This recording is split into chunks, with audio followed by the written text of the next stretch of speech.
Have you ever thought about what happens when a brand, a really iconic one, that's just so tied to a specific place, decides to, well, make a massive change? It's almost like a part of that place's identity just, shifts. Well, today we're doing a deep dive into exactly that. We're talking about the recent news from In-N-Out Burger. I mean, for so many people, In-N-Out is California, right? And now they're planning to move their headquarters out of the state. So our mission here is to really unpack why they're doing this, what the fallout has been, and that, well, furious reaction from Californians. We're looking at stuff from places like The Independent. We'll dig into the official reasons, what people think the real reasons are, and kind of the bigger picture of what a move like this means. Okay, let's get into it. So how did this news actually come out? It started with Lindsay Snyder. She's the 43-year-old billionaire owner of In-N-Out. Right. She announced the plans on a podcast, actually. Relatable. Hosted by Allie Beth Stuckey, a conservative commentator. Okay, and this wasn't just like a small office move or something minor? Oh, no, not at all. It's pretty significant. The plan is their current headquarters in Irvine, California. That's closing by 2030. Wow, okay. They are planning some long-term consolidation back in Baldwin Park, California, which, is where it all began in 1948. The birthplace. Exactly. But the really big piece is this new co-headquarters opening in Franklin, Tennessee that's set for 2026. Tennessee. And Lindsay Snyder herself. Yeah. Crucially, she's going to be based in Tennessee. That is huge for a company so deeply Californian. What reasons did she give for such a, well, dramatic change? Publicly, her explanation was pretty direct. She said, and I'm quoting here loosely, "There's a lot of great things about California, but raising a family is not easy here. Doing business is not easy here." And she also mentioned that the company is looking to expand into the South, so this fits with that strategy too. Not easy here. Wow, you can just imagine the reaction across California when people heard that. And speaking of that, I mean, what was the reaction? Oh, it was immediate and furious. Especially online, social media lit up. Lots of customers in California were calling for a boycott. Straight up. Really shows how much people identify with a brand like that, doesn't it? It absolutely does. And what's really interesting here is seeing how those, emotional connections clash with the business side of things. Yeah. It's not just, offices moving. It's like people feel this deep link to In-N-Out as part of their state, maybe even their own lives. You totally nailed it there, that mix of emotion and economics.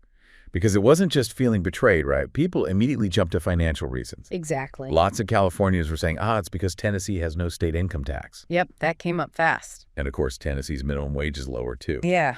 That was another big suspicion about why they'd move. Precisely. So in the public mind, it kind of shifted quickly from it's hard to do business to they want cheaper taxes and labor. And this whole thing really shows that for some brands, their identity isn't just corporate strategy. It feels like the community has a kind of co-ownership. And you really see that feeling of betrayal, maybe even ingratitude online. Comments like, California has treated their family and their business very, very well. This is simply ungrateful and shameful. Strong words. Yeah. And people really pushing back on Snyder's reason. Yeah. Hard to do business.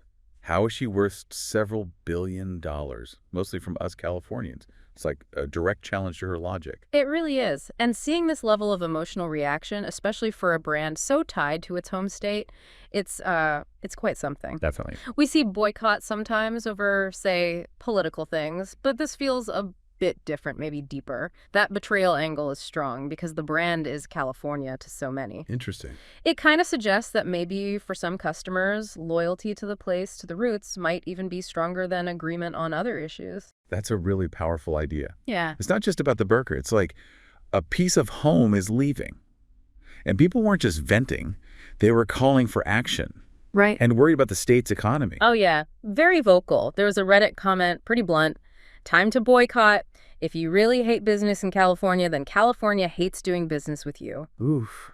And then you see comments reflecting wider worries about California's business climate, like, if you did this to everyone, California would be even more in shambles. But then it flips. California's the problem, not In-N-Out.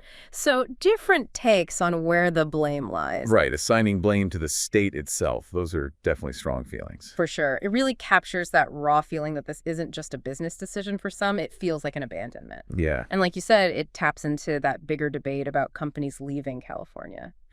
Just for a bit more background, In-N-Out's privately owned, right? by the Snyder family, and it's often described as a Christian-run company. That's correct. And this isn't actually the first time they've faced some public criticism, is it? No, it's not. They've had criticism in the past related to things like alleged anti-LGBTQ and anti-vaccine views. Okay. But it's worth pointing out that, according to reports anyway, previous boycott attempts didn't seem to have much, if any, real financial impact. That's really interesting. So past boycotts didn't hit their bottom line much. Do you think this time, because it's so tied to, like, their California identity, this backlash might actually be different? That's the million-dollar question, isn't it? Yeah. Like you said, those other boycotts were maybe more about specific stances. This one hits that core identity, that kind of local pride. Right. But what's also happening now because of this move is you're seeing customers talking about switching. Oh, really? Yeah, saying things like, let's support local California burger places instead.